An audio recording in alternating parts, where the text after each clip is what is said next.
बहुत बात और की नजरिया चुरावल बहुत बात हो गादी गादी गादी कन्हैया लगावल बहुत बात कन्हैया लगावल बहुत बात नजरिया चुरावल बहुत बात हो नजरिया चुरावल बहुत बात हो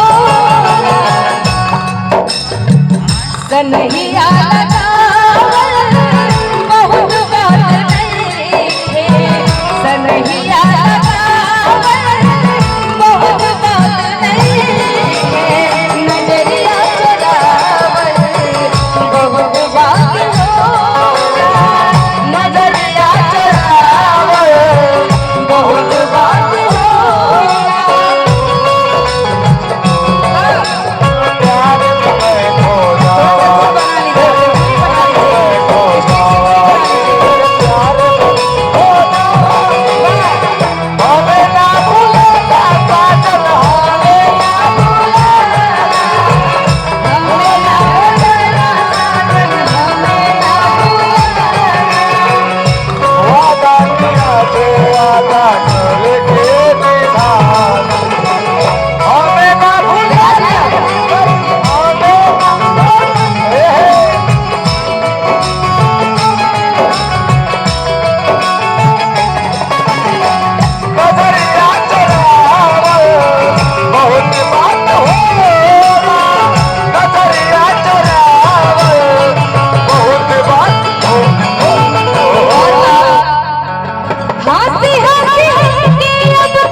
वो प्यार मेरे बड़ी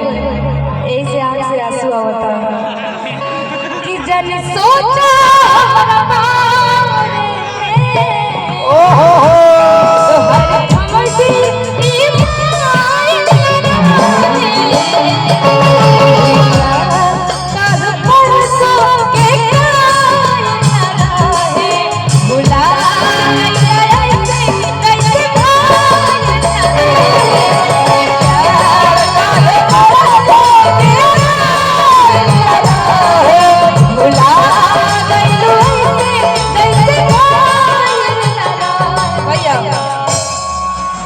इधर आइए, इधर आइए।